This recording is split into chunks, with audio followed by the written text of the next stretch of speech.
Hello बच्चे, how are you? I hope you are absolutely fine. चलिए, हम लोग क्या पढ़ रहे थे? याद है आप लोग को?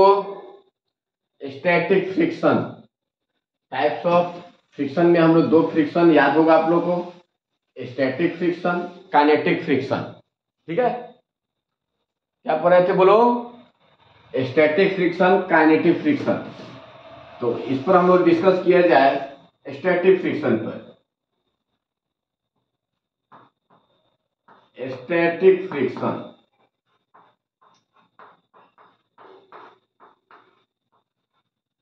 स्थैतिक घर्षण। स्थैतिक घर्षण, जब कोई बॉडी आपको स्टेशनरी होती है, स्थिर होती है, उस समय भी फ्रिक्शन फोर्स काम करता है। पता होगा आप लोग को, जब किसी बॉडी को, कोई बॉडी है जिस पर हमने क्या कोई वस्तु को रखा है, तो इस समय अगर पूछा जाए कि स्टैटिक फ्रिक्शन कितना होगा, तो इस समय जब किसी बॉडी को रेस्ट में रखेंगे तो स्टैटिक फ्रिक्शन का वैल्यू 0 होगा। लेकिन अगर मान लेते हैं, देखिए यहाँ पर स्टैटिक फ्रिक्शन का फॉर्मूला क्या होता है। स्टैटिक फ्रिक्शन, कोई भी फ्रिक्शन हो, वह स्टैटिक फ्रिक्शन जो होता है, याद रखिए, फ्रिक्शन वही काम करता है जब किसी बॉडी के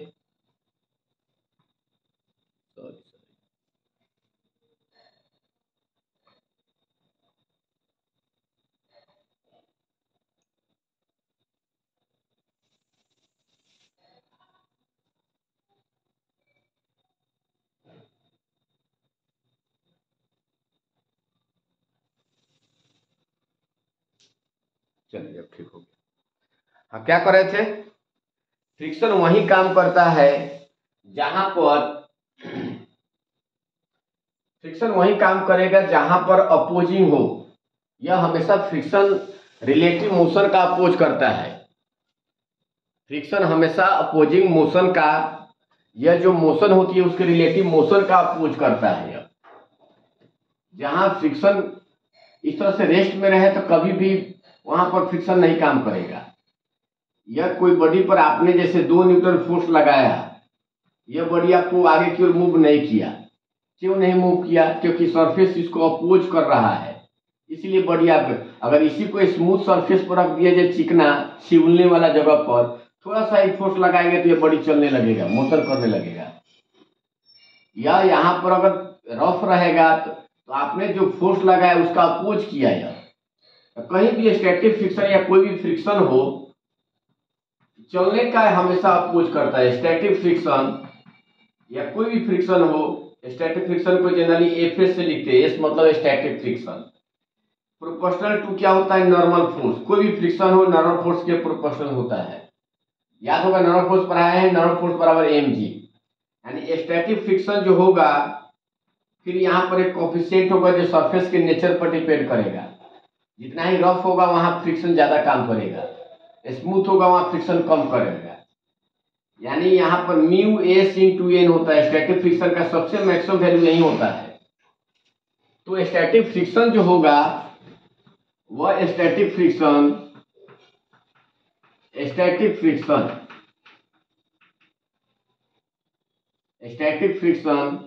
एफ एस का वैल्यू हमेशा less than equal to mu s n होता है। Less than equal to mu s n हमेशा याद रखेंगे। जैसे अगर इस सरफेस का रफनेस, अगर म्यू एस का वैल्यू क्या हो, 0.5 हो, म्यू एस को हम लोग क्या कहते हैं? वेयर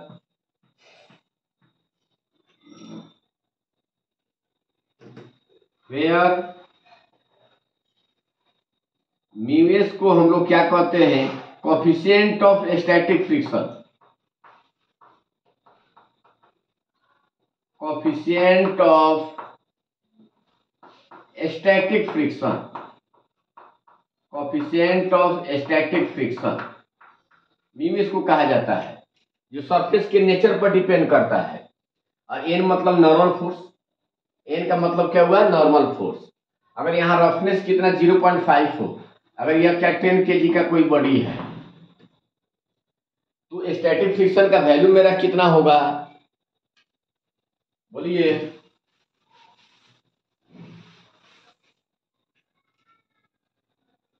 तो static friction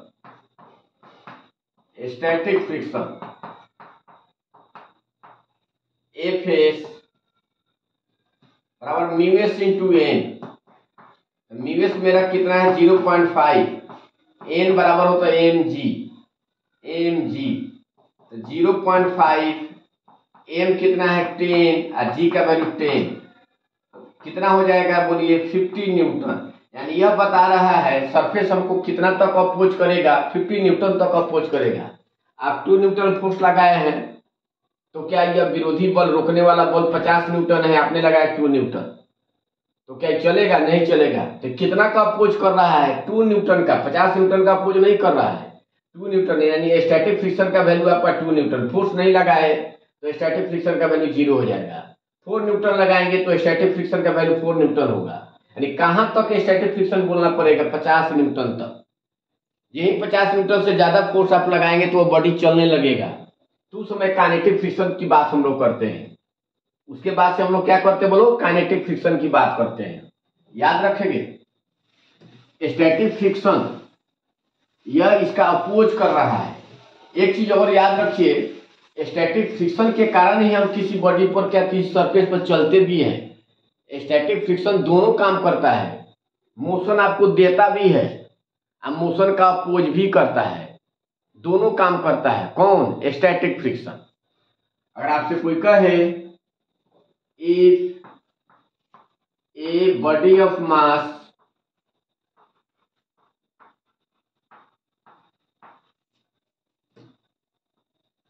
ten kg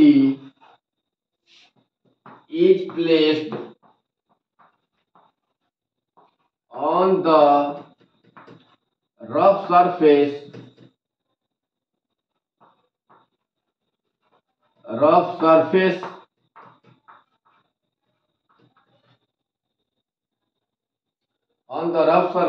whose coefficient of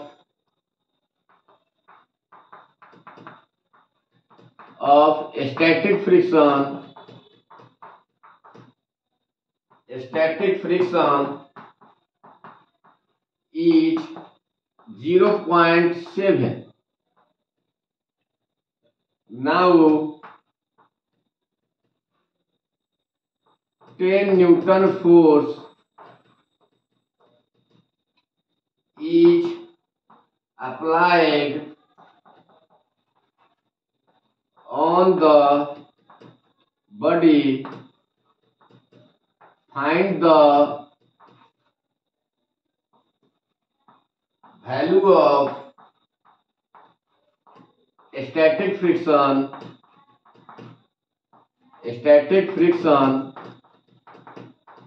and its maximum value.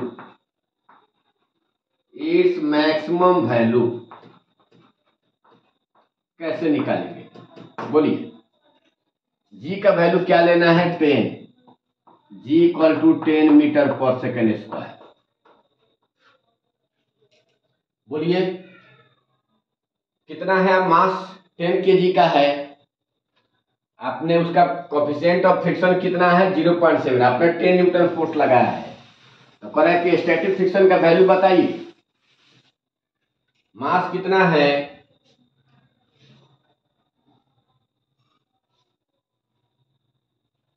10 kg है, इसका म्यू एस कितना दिया है? 0.7। आपने कितना फोर्स लगाया? 10 न्यूटन। तो कह रहे स्टैटिक फ्रिक्शन का मैक्सिमम वैल्यू और स्टैटिक फ्रिक्शन का वैल्यू बताएं।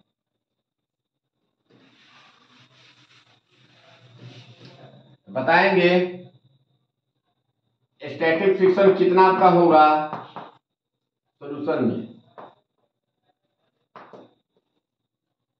Static friction f s equal to क्या होता है? Mu s n. Mu s का वैल्यू 0.7, एन कितना हुआ? M g. 0.7 एम का वैल्यू है 10 जी 10 यानी 70 न्यूटन हो गया। कितना हो गया 70। आपने कितना फोर्स लगाया है 10 न्यूटन। तो स्टैटिक फ्रिक्शन आपका कितना होगा, स्टैटिक फ्रिक्शन बराबर क्या होगा 10 न्यूटन, यह आंसर हो जाएगा। और मैक्सिमम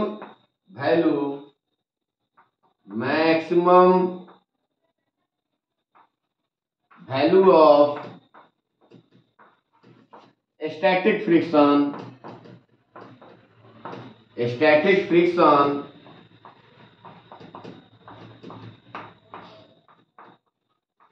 बराबर कितना हो जाएगा 70 न्यूटन। याद रखिए, इस तरह से हम लोग क्या सोल्व करते हैं, स्टैटिक फ्रिक्शन से रिलेटेड आपका क्वेश्चन।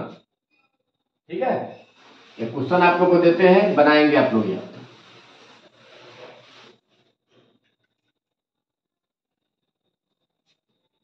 क्या है आपको, if a body of mass 5 kg is placed on the rough surface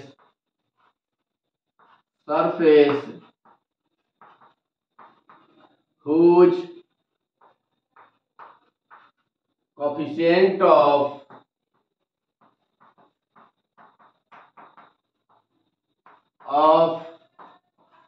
static friction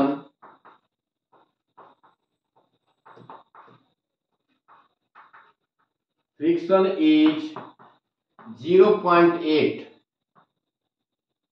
Now 20 Newton, 12 Newton force is applied on the body. Find the value of static friction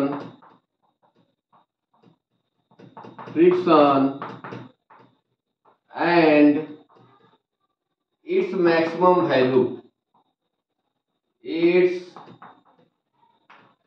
maximum value.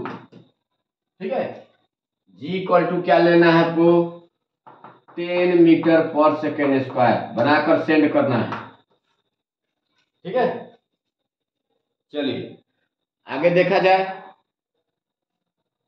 दूसरा आपको kinetic friction बनाकर send कर देंगे। क्या देखा जाए बोलो, kinetic friction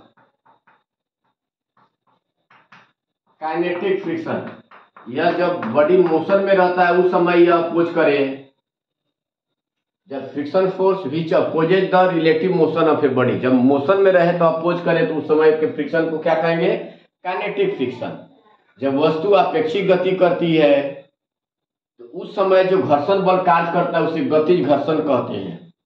यहां भी वही आपका फॉर्मूला होगा काइनेटिक फ्रिक्शन, इसमें कोई लेस देन इक्वल टू नहीं होगा। काइनेटिक फ्रिक्शन का फॉर्मूला क्या होगा, आपको गतिज घर्षण का कोई फॉर्मूला पूछे, गतिज घर्षण, यहाँ एफ के लेंगे, के मतलब काइनेटिक फ्रिक्शन बराबर होगा यह म्यू के एन, इसमें कोई लेस देन इक्वल टू नहीं होगा क्योंकि रेस्ट में बॉडी नहीं है, चल रहा है।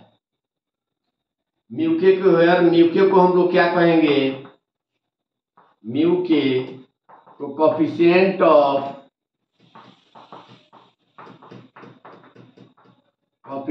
ऑफ काइनेटिक फ्रिक्शन, गतिज घर्षण गुणांक इसको कहते हैं। एन आपका नॉर्मल फोर्स है। ठीक है, अब इस पर कुछ क्वेश्चन और सब देखा जाए।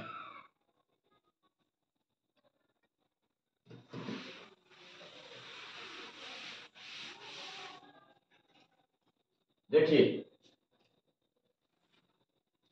दो बॉडी है, स्ट्रिंग के द्वारा लगा हुआ है। यहां पर क्या आपको एक पुली है, यहां पर कोई बॉडी है। कितना आपको 10 या सपोज किया जाए 5 kg का है, 3 kg का है, ये आपको 10 kg का है। यहाँ म्यू बराबर म्यू के का वैल्यू कितना है, दोनों सरफेस के लिए म्यू के बराबर कितना है आपको 0.05 निकालना है। क्या find the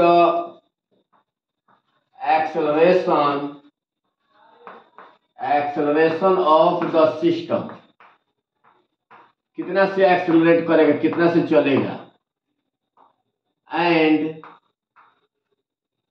tension in each string, प्रत्येक में टेंशन बताइए, प्रत्येक में रस्सी में कितना टेंशन होगा। यह दो बॉडी के बीच टेंशन आपका सेम रहता है, टी है, इसमें टी डैश मान लेंगे। दो बॉडी के बीच टी, सब चारों जगह टी होगा। यहाँ फिर बॉडी बदल गया, दूसरा टी डैश, इसमें दो बॉडी के बीच टी डैश, ये दो बॉडी के बीच टी मान।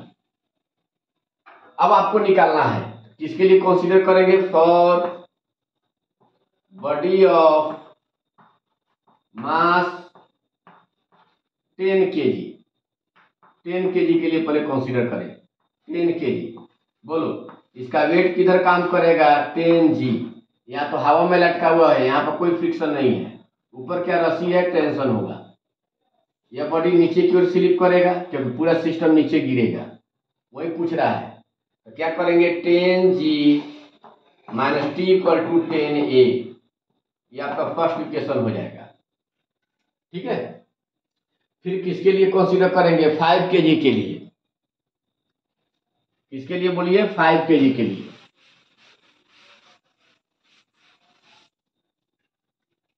5 kg के लिए मैं इसको ए मान लिया, चल ठीक है, बॉडी अलग अलग है, मास अलग अलग है। For body of mass 5 kg, 5 kg, इसके लिए रस्सी का टेंशन टी इधर है, इधर पीछे टी डैश है, ये आगे चल रहा है ए एक्सेलरेशन से, तो पीछे लग जाएगा इसमें फ्रिक्शन एफ के। तो क्या लेंगे बोलो, T minus t dash minus F के इक्वल टू कितना है 5a हो जाएगा। T minus t dash F के बराबर क्या होता है म्यू के एन बराबर 5a। बोलो T minus t dash mu k कितना है आपका 0.5, एन बराबर होता है mg, एन कितना 5g बराबर 5a। T minus t dash g 10 रखेंगे तो बोलो कितना हो जाएगा 10 25 आ जाएगा, ये बराबर 5a। इसको हम लोग क्या सेकेंड इक्वेशन कर देंगे। फिर किसके लिए लिया जाए, for body of mass 3 kg के लिए क्या ले, for body of mass 3 kg, 3 kg के लिए टी डैश आगे था, पीछे फ्रिक्शन हो जाएगा एफ डैश के, आगे चल रहा है, तो कितना हो जाएगा t dash minus f dash k equal to m a 3a। T dash mu k n, mu k कितना है 0.5, एन यहाँ पर mg 3g बराबर 3a। ठीक है, क्या करें इसको, टी डैश माइनस 3g के जगह 10 रखे तो 15 हो जाएगा बराबर 3a। इसको क्या करें थर्ड इक्वेशन, फिर जिस तरह से सोल्व पहले कर रहे थे तीनों इक्वेशन को ऐड कर देंगे, तो हमारा क्या निकल जाएगा ए का वैल्यू, और फिर बारी बारी से ए का वैल्यू इसमें रखेंगे फिर इसमें रख देंगे तो टी और टी डैश का वैल्यू निकल जाएगा। आप लोग के लिए होमवर्क रहा इतना, सोल्व करके लाएंगे। आपको ये क्वेश्चन दे देते हैं, तीनों को ऐड कर लेंगे तो ए का वैल्यू दे देगा, फिर ए का बारी बारी से इक्वेशन में पुट करके टी और टी डैश का वैल्यू निकालेंगे। इस तरह से हम लोग क्या है टेंशन का वैल्यू निकाल लेते हैं। चलिए आप लोग के लिए होमवर्क रहा।